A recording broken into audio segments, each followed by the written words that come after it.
Welcome to the Daily Fantasy Flex Podcast, the PGA edition. I am your host, Bryan. I'm joined by Colin, Davey, and Peter Jennings, aka CSURAM88, and we are here for a major U.S. Open 2017. It is in Erin Hills. We're definitely going to get into the course quite a bit because it's the first time it's ever been here, and it is quite the interesting course.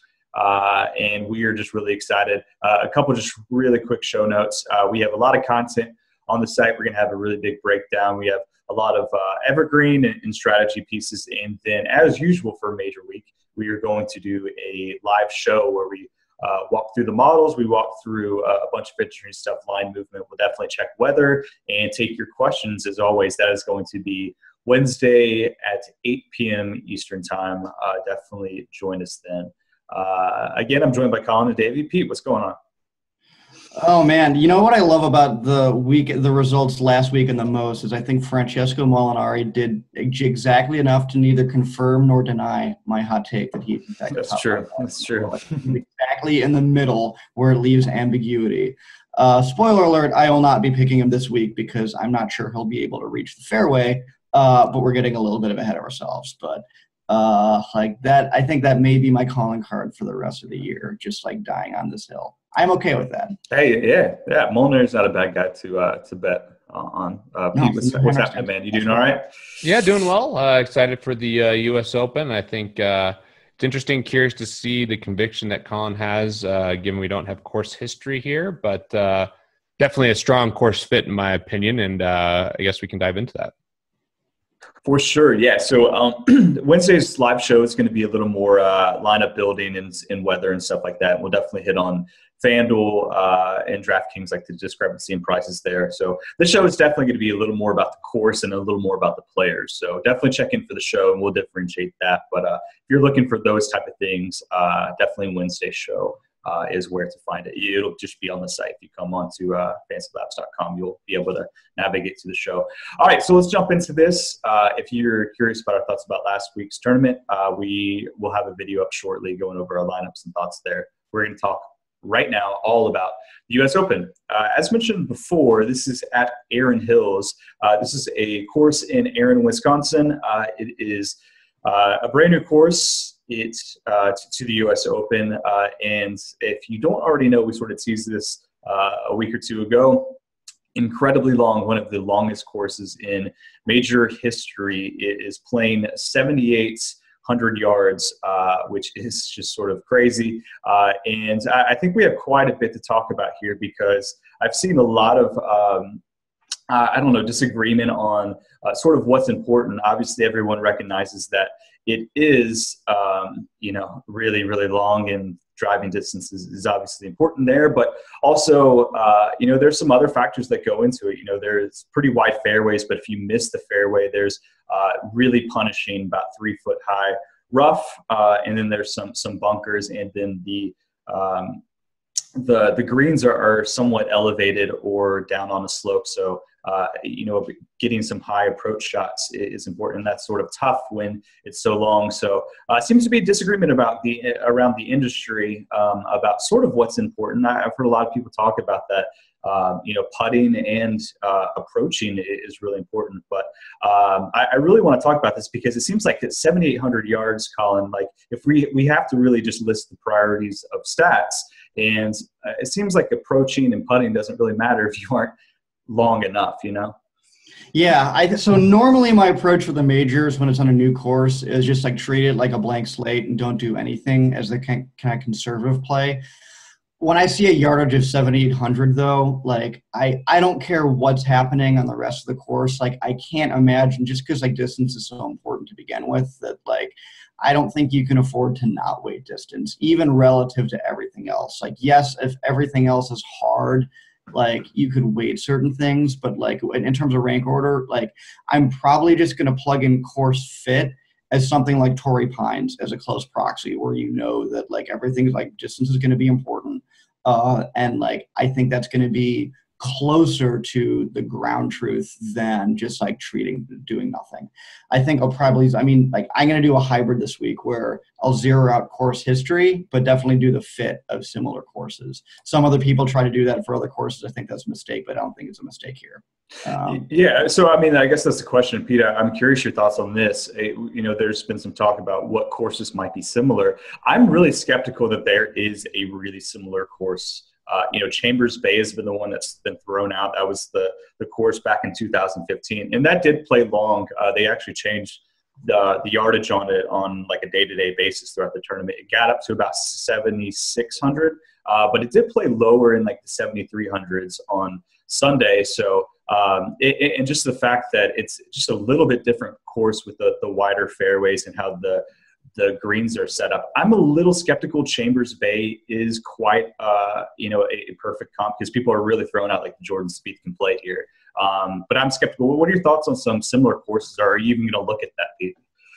I'll look a little bit. I think Chambers Bay is interesting. I think Torrey Pines is interesting. I mean, you can definitely pull from that. You can still pull for some U.S. Open stuff as well. I think there's maybe a little bit of value in just seeing how players have played the U.S. Open, because it's going to be a lot of the same stuff, like really penalizing rough, really penalizing for missing the fairway, obviously tougher scoring.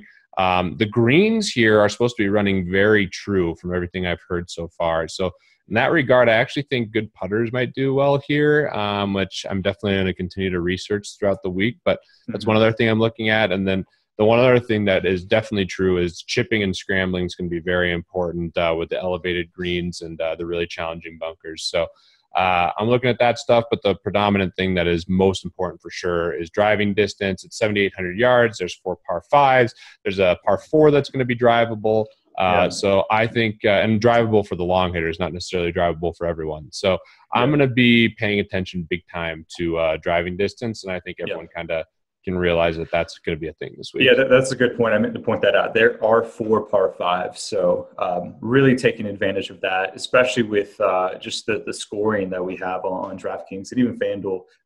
You really want birdies and even eagles. So guys that really perform well on those par 5s, a la Rory, will definitely be in play here. Colin, so just sort of another quick question on the course. The cool things about our player models at Labs is that like you can weight a variety of metrics as you see fit. So if you really just, you out of 100 points, if you really think that driving distance is close to the end all be all, if you normally put it at 15 out of 100 points, you could jump it up to 30 or whatever. But I'm curious, just like from a just analysis point of view, like, is there a minimum driving distance for you? Like, is this course so long that if a guy doesn't hit a threshold, you're not even going to consider him? I think that should come out when you just apply weights and player models anyway. I don't go like a minimum to even consider. I think if you just apply your standard weights, then you should get that same result if you just go through your normal process. So no minimum, but just like weighting driving distance heavily. Yeah, that's definitely fair. Yeah, I mean, then the other stuff is this like rough. Obviously, you want a guy who, they can spray it a little bit, but you definitely want guys who are somewhat accurate and then putting. So, we'll talk specific players in just one moment, but just sort of tying a bow on this. Pete, that's sort of tough because, we have really long. You definitely don't want to go into that 3-foot rough. You want to have a guy who can, hit it high onto greens and then putt it well. And then also there's a good chance, and we'll talk a lot about this on Wednesday, there's a good chance that because there's no trees on the course so wide open, that wind's going to be probably a fairly big factor here. It seems like the Venn diagram of golfers that can do at least 2 or 3 of those things well are pretty much no players. I mean, maybe DJ and Rory, and that's it. It's sort of hard to really find golfers that excel in almost every area that we need this week. Yeah, it's going to favor the best golfers, and that's kind of what the U.S. Open's supposed to do. We'll see how much the wind is a factor. Definitely guys that can do well in the wind oftentimes can move the ball well in both directions, so they can hit cuts into the winds and draws into the winds. So I'll be looking at that a lot. There's one golfer in particular who I've been very bearish on, but starting to get a little bit more excited about potentially that we'll talk about. So yeah, I mean, it's going to be one of those things this week where you have to balance a lot of things, but yeah, you're looking for the guys who have the, best equity, as well as, guys who are long. And then for tournaments, it's going to be figuring out where to pivot for a lot of leverage. One thing as well that's important this week is it's only top 60 advancing, after the cut. So, 6 of 6 lineups is going to be a big challenge this week. And certainly there's a lot of value in having your guy make the cut. Yeah, that is a good point. Yeah, 60 top 16 ties make it, which is different than normal weeks. Cool. All right, well, let's dive into some of these players. And again, we're not trying to brush over a lot. There's a lot of these factors that are going to be important, especially I think the weather and the wind. But since we were recording this Monday before noon, 8 Eastern time, so it's definitely early on, we're going to use the Wednesday's live show to really dive into a lot of that. So definitely catch our thoughts on the wind and movement and stuff like that on Wednesday. Let's talk players. We're going to start here at the top of the salary tier. DJ, no surprise, is the highest priced guy at $12K, and then sort of running down, we have Jordan Spieth, Rory, Jason Day, Ricky, Jon Rahm, Sergio. Those are all of the guys that are above 10K, and then we do have some probably intriguing guys a little bit below them. But let's stay at the really, really high price guys, the 10K plus. We have some really interesting guys. DJ obviously coming off a miscut, but he had been okay before then. And obviously is going to care a lot about this tournament. If we're talking about Venn diagram of people who can do just about everything, DJ is probably in that in the middle there. Jordan obviously playing really well. And Rory, I would like to get your thoughts. Both of you really. Pete, I'll start with you with this top tier. Rory's coming off this wrist injury, but he seems to be like the perfect golfer for this course if you're not worried about the wrist. I mean, what are your thoughts on sort of these top guys here? Yeah, I mean, Dustin Johnson just had his second son, so that's going to be interesting. He's going to get there. He was, it was kind of unknown when he was going to show up, given that Paulina was still not having the baby, but the son did come. So Dustin will show up. Hasn't been the same Dustin Johnson since he slipped and fell down at the Masters.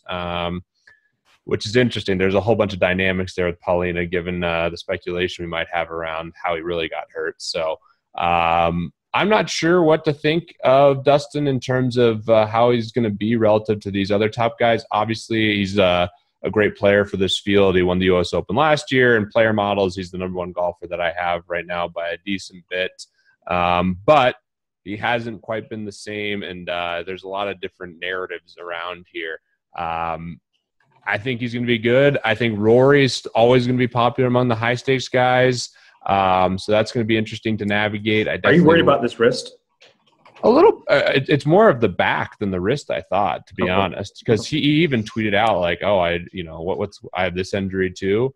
I think he's. I mean, it's certainly interesting, but certainly something that I'll be paying attention to. I actually like the guys below him. I think Jordan Spieth is actually a pretty good play this week.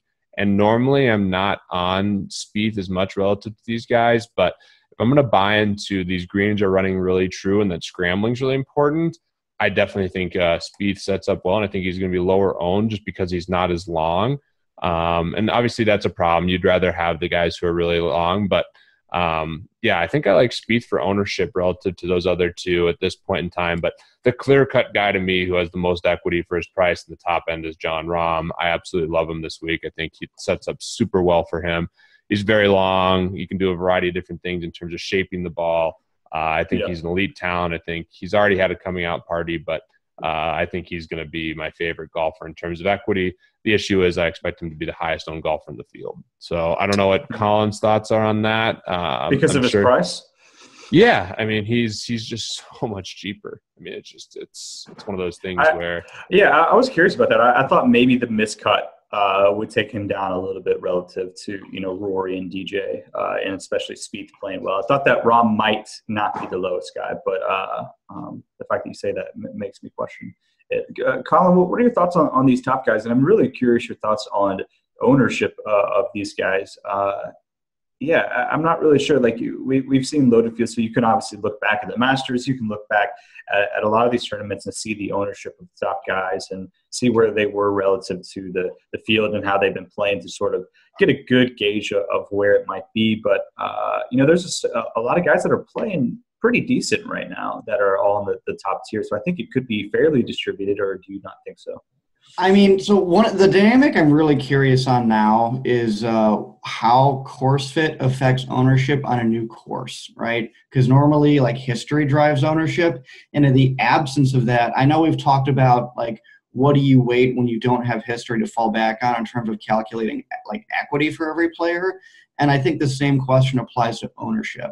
So if I had to guess, I think people will, I think course fit, or at least like what the consensus of course fit is, will drive ownership a little bit more. And so it's for that reason that I think like DJ is probably going to be a little bit higher, because you're just going to hear distance all week. Well, one thing real quick, just because I forgot to mention it, my favorite golfer for GPPs as of right now at the high end for sure is Jason Day. And I bet Colin might be behind that. Oh yeah. That's like that. I am like massive on DJ or on Jason Day.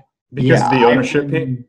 I think the ownership, and I like where Jason Day's game's going right now. Yeah, he seems to be on the uptrend, and if putting is important as you mentioned, this is a major too. I mean, there's a lot of reasons to think, and also obviously we know he can play well at a course like this. So for sure, I'm definitely like Jason Day. Yeah, Colin, keep on going. What are your thoughts on ownership for Rahm specifically, Colin? I mean, I think it's still going to be up there. I think he is it is the greatest value in the high end. I agree with Pete 100%. I think it's just going to be up there. There's nothing that, I mean, he's the guy that, like, he's going to have like a Ricky type floor, where he's definitely a name like among a certain crowd. And I just don't see that going away anytime soon. I could talk myself also into Hideki Matsuyama if no one else is talking about him. I think his ownership is going to be definitely the lower. I think you can do some pretty decent like teams around like something like a Dei Matsuyama anchor. But I think, like, I know, like, I have DJ and Rory actually really close right now. I think there is kind of like this bias at the top end to discount like missed cuts and say like, oh, well, every like good player misses missed cuts every once in a while. I never thought you should do that. That's why I've been pretty bearish on like some people who miss a lot more cuts. I as much as this is a distance course, like, I don't know that I'm going to be going DJ. I think he's still arguably the top player in the field. I think it's close between him and Rory. But I don't know. There's too many reasons that I can find a fade this week for GPPs, for the millionaire maker anyway. So how many – so let's talk of the guys that are 10K and above, so down to Sergio. Who do you think is the best chance of having 15% ownership or less? I like that Spieth call a lot. So I'm really curious if Spieth, because people are going to talk up putting and people are going to talk up Chambers Bay as the number one comp, and he won at Chambers Bay, and he's the world's best putter. So I'm really curious about whether he'll actually be low owned. Yeah, it's a really high price tag. I think it is. Yeah, his price tag that'll essentially buy you ownership. 300 above Rory really sets him up for a little bit lower. Yeah, people are going to definitely take the 300 savings for sure. People are going to take Jon Rahm. That's what we. People are going to take Jon Rahm. Yeah. But I mean, you could theoretically. I mean, the pricing is not so strict where you cannot get Jon Rahm and Jason Day. I'm not thrilled with the below 7K range relative to some other ones. I mean, there's definitely guys I like, but like, I don't know if it's mega chalk down below. I think a lot of the guys that people are going to gravitate towards are in the 7K range. Yeah. So it's going to be a lot harder to fire in two studs. You definitely need multiple guys in the 6K range you feel good about. And there's certainly some names that I personally don't mind, but it's going to be tough to I think it's going to be tougher this week relative to some others where the pricing was really soft for these other majors. I do not think it's really soft this week. Okay. Interesting. Okay. So let's jump down just a little bit. We're going to get it to those 7K guys in just one moment, but I do think it's interesting. We're going to talk guys just between 8K and then, where we're just at 10K. So it seems like a pretty big range here, like just 8K to 9K. You think it's, that's $1,000 in salary.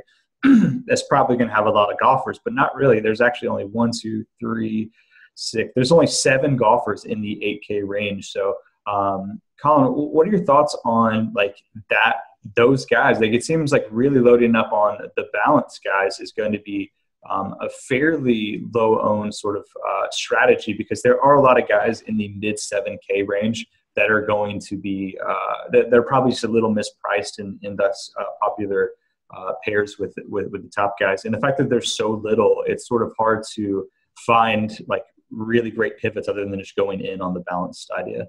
Yeah, let's go Burger to Rose. Burger to Rose. Yeah, I think Adam Scott is sitting right there, and I still think he has a great chance of cracking 20% ownership. Adam Scott, straight chalk. Just because it's 88. Yeah, especially coming off of a finish that isn't priced in this week where he hit top 10. Like, yeah, that's going to be straight chalk. Yeah. Yeah. He's number 2 in my player model right now, by the way. Yeah, like arguably Berger is going to get there too. I don't know. I could see him actually like going like, I mean, that is pretty cheap for not pricing in a win. I do want to try to fit him in because I think there's a pretty decent fit there, but like people are going to see a win that isn't priced in. I think that's going to, he may crack 15%, but like, yeah, it's pretty tough for me to talk. It's for to get myself talked into anybody in the mid range with a ownership value nexus. Like I may not even look at it, to be honest, especially consider how chalky Scott's going to be. So I mean, but some of these guys around Scott are going to be low. I mean, like Brandon, Grace, Brooks, Koepka, Stenson, coming off the last little bit. I mean, I understand that he hasn't been playing well, but like if you like just pivot to Grace or Brooks or Stenson, you might get an ownership edge, right? Maybe Justin Thomas. That's about it. But like, I still don't know where that ownership is going to come. I like JT. I got some takes in here. I think that this is a really interesting range. So the guy that I'm absolutely in love with this week, and I'm not sure where his ownership is going to be, but he's hitting the ball extremely far. He's playing extremely well. The only thing is his putting has been a little shaky, but he can scramble. That's Justin Rose. I think Justin Rose is a phenomenal play. I don't mind going with him. His ownership's probably going to be in like that 15% range, which I don't hate. I think Adam Scott's going to soak up a ton of the ownership in that range. And he's really expensive relative to these other guys. I think, if you're just looking at it, you'd expect Rose, Matsuyama, Scott, Stenson all to be in the same kind of tier. And they're close, but he's the most expensive, especially relative to someone like Adam Scott, where he's 1,000 more. So I think Justin Rose makes a lot of sense this week. I think I really like him overall. Just wouldn't be surprising to see him win. He's a former U.S. Open winner as well. The other guy that I think is really interesting that I think is going to be a polarizing pick this week is Bubba Watson. And Bubba Watson has been a total mess relatively this year, but he's starting to throw some good stuff together. And if you're going to take a bomber and you're going to take someone who can shape the ball, I remember last year at the Open Championship, he was doing pretty well when there was a ton of wind, just because he can hit these different shots into the wind. And that's really the sign of a great player. And obviously Bubba has been historically really, really good. And then this year has just fallen off a cliff. But 8,200 for him, his ownership has really started to dip. I'm already tilted at the fact of even thinking about him, but I think he's intriguing. Colin, what are your thoughts? I mean, I saw the numbers going in, and I came in like full X-Files with I want to believe, but like it's just like you said, there's just too much of a backlog. I talk myself into it, but I know like the long-term adjusted round is unforgiving. And if he's 5% or less, or like 5 to like, then he's a good play, I think. But if he gets talked up too much, I can still find a bunch of sub 5% plays that I prefer to that by a pretty decent margin. Yeah, I get that. And I get where you're coming from too. It's just like, Bubba is 6,500 on FanDuel this week. Yeah, that's probably where you should play. Yeah, maybe indulge somewhere else. I don't know. So if you're just sort of thinking like bargain rating, like we have on other sports, you his definitely par 5 scoring is just so good. If you just start going back and you start looking at like 2014, 2015, 2016 Bubba, you can get really excited. But yeah, the 2017 Bubba Watson, this new ball, this diet, all this weird stuff, it's a lot harder to get behind him. But course fit wise, I think it's a really good course fit for him. And if you're looking at par 5 scoring, Stenson's is right up there too. I mean, he's like, you're just looking at the long-term par 5 scoring. He's second behind Rory in this field. Colin, we're not buying into his resurgence? I mean, he obviously had that just brutal run, but and really hasn't been back in the States to play. He's been overseas. But. No, I mean, like, I think what really propped him up before is when he was winning Euro tournaments by like 7 strokes and just like clearly a cut above everyone else in that field. Like, I am maintaining my take that Molinari is the new Stenson, where like, and backed up, where Molinari has been beating Stenson in like Euro tournaments. That's obviously very like results oriented, a little bit too much for my liking. But no, I can't get there with Stenson. Kind of like a less egregious version of can't get there with Bubba. Fair enough. All right. Let's jump down a little bit. Obviously you guys can join the live show on Wednesday and ask us questions about, golfers and stuff like that. So if we miss a guy that you're really intrigued about, 8 o'clock Wednesday Eastern time, come join us in the live show, and we'll be happy to talk about a golfer too. Jumping down here to the 7K range, well, let's just go the 7K range. Definitely a lot of interesting guys. This is really normally where the value is on DraftKings. You could find some mispriced guys, and I think that there are probably quite a few. Pete, I'll kick to you. Who do you think is going to be the chalk in this range? Well, this is the Euro special range right here in the 7Ks. I think that you got some elite guys on the Euro Tour that are going to be really intriguing. Thomas Pieters will probably end up getting touted a ton. The Belgian bomber, he's going to be a guy that I think as the week goes on, more and more people are going to gravitate towards. I definitely like him this week. I think he sets up really well. Ownership's going to be the big thing for tournaments for me, figuring out what to do with him. Yeah. Alex Noren is another guy on the Euro Tour that I really like. Really shapes the ball. I think it could be a nice fit for him. Tyrell Hatton, who burned us badly at the Masters, is another guy that I'm interested in. I think that Cabrera Bello is interesting. I think that Wiesberger is one of the guys that I absolutely love. So the Euros are making a strong appearance here in the 7K range that I like. In terms of chalk, I think that there's a couple guys who could end up being pretty chalky. I'm curious to see how much Woodland is touted, as well as JB Holmes, if you're going to look at just guys who are really long. I definitely am intrigued by both those names. Schwartzel coming off a good finish. I could see him starting to get pretty touted, given that he just played so well. I know Colin will probably talk about Brendan Steele. What about Kisner for you, Pete? Yeah, Kisner's a good play. I just wish he was a little bit longer overall. That's fair. Great scrambler, though. That's the one thing that I really like about Kisner is he is a great scrambler. And he's a little longer with his most recent driving. He's definitely like slightly above average, but I definitely prefer Hatton and Noren to Kisner. And then the final guy that I think that's important to kind of hit on, we'll see where his ownership ends up being, is Molinari. Colin made a joke about it off the bat. You have him and Keimer, who aren't quite as long, but they're definitely great ball strikers. And we'll see. I mean, the course is supposed to be pretty dry, obviously, but neither one of these guys is super long. But you're getting a really good golfer, Molinari, at 7K. So, Colin, hit me with your Euro takes. This is the zone where I expect you to thrive, bud. So this is, you all the Euro guys are a little bit too known at this point. The only one you missed, I think, is going to be chalky, is Byung-Hun An, who everybody is caught on to now. And I think, isn't he 6,800? Yeah, like the last. Yeah, I love him. He's the mega he was at that price last time, and just like, he was chalky for sure. Like, I think he's definitely better than that. The kind of tilting part for me is like you kind of hit on it with this Molinari thing. Like all of the value plays in this range are guys that are not good course fit, and it's some pretty familiar names. Molinari, Griot, Adam Hadwin, Hatton you did mention already, and definitely Brendan Steele. He's the only one that I don't have any reservations about because he has distance for this course.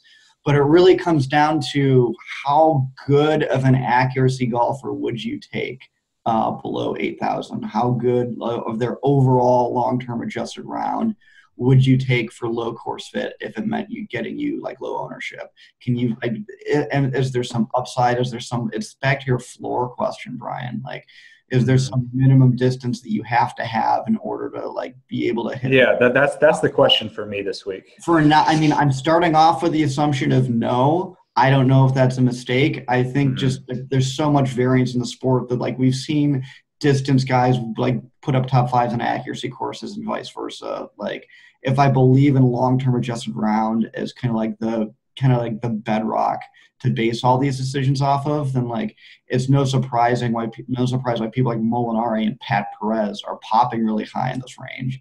It's just really like, I don't know if this is like if I can pull the trigger or not, but Molinari and Pat Perez like aren't super short, you know. Yeah, like it's not. I mean, like exactly. So one guy I've heard that's been talked up quite a bit that I'm really curious your guys' thoughts on, because he's been talked up enough where I think he might be pretty popular, is Kuchar. Oh man, the backdoor wizard. Like, I don't know. Like it's. I think he's gonna get. I mean, if nothing else, like probably like if he hits double-digit ownership, then like it's probably a fade for me. I think he will. I could prefer him. I would I would prefer Gary Wood. I would take Woodland over Kuchar in a head-to-head matchup, and arguably Lucas Glover too. And I think they're going to both have lower ownership. Yeah, Kuchar. Give me Woodland over Kuchar all day. Yeah, that's fair. Dipping down a little bit here, you know, you had mentioned Ben On, who just like.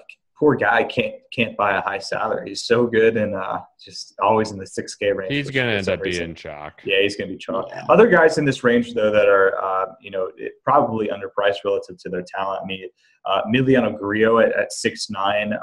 Perez is in this range.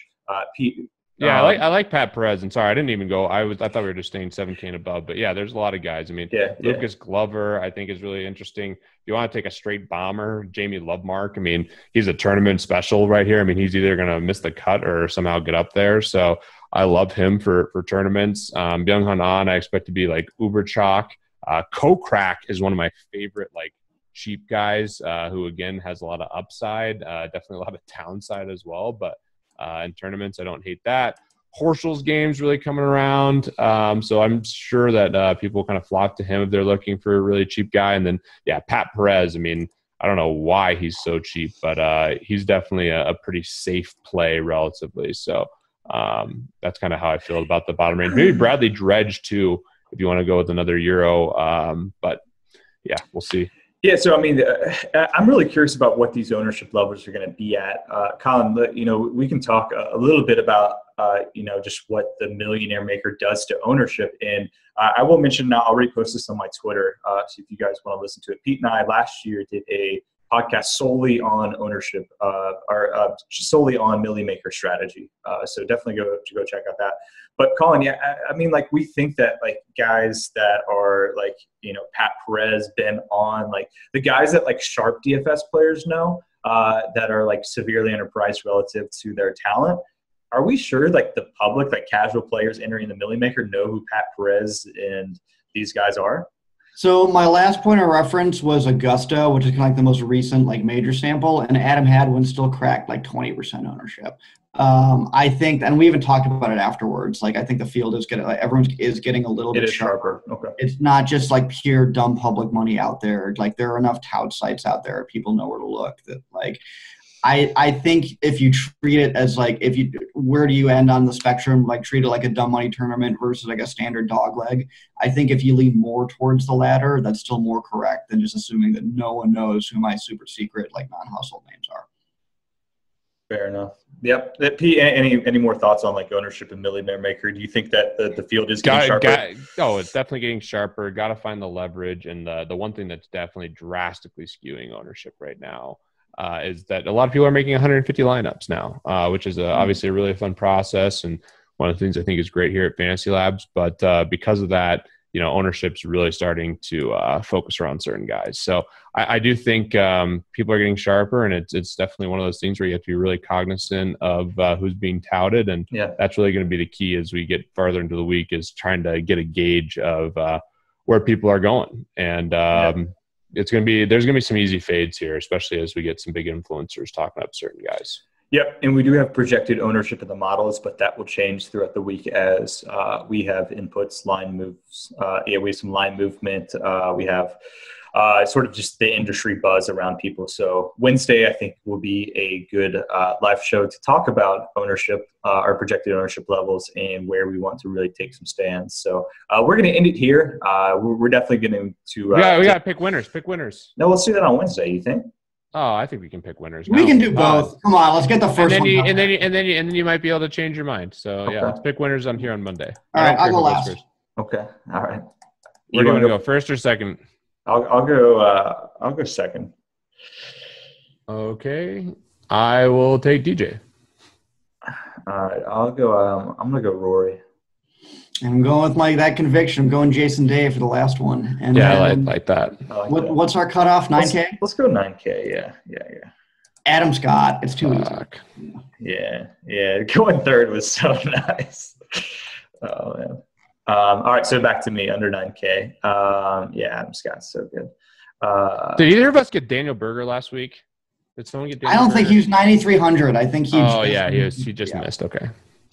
Under. Man, I sort of want to take Justin Thomas, but I don't know if I have the balls to do that. Let's see here. That is tough. After Adam Scott, he has so much equity. I'm gonna go. I'm going to go JT. Sure. It's a good pick. Yeah. Damn it. That's what I really wanted. Yeah. All right. You know what? Screw it. I'll go with some conviction here. I'll take Thomas Peters. I like it. Fourth at the Masters, talented young dude who does have some distance. That's a good fighting line. Peters can fight. He can battle with anyone. So yeah, I like it. Cool. All right. Well, we are going to end it there. Again, 8 p.m. Eastern Time, Wednesday live show. We're going to talk everything. If we missed anything or a golfer that you want thoughts on, please come join us. Just go onto the site, and we'll have a link there where you can navigate to the show. I think it'll be really fun. Thanks again, and we'll see you guys on Wednesday.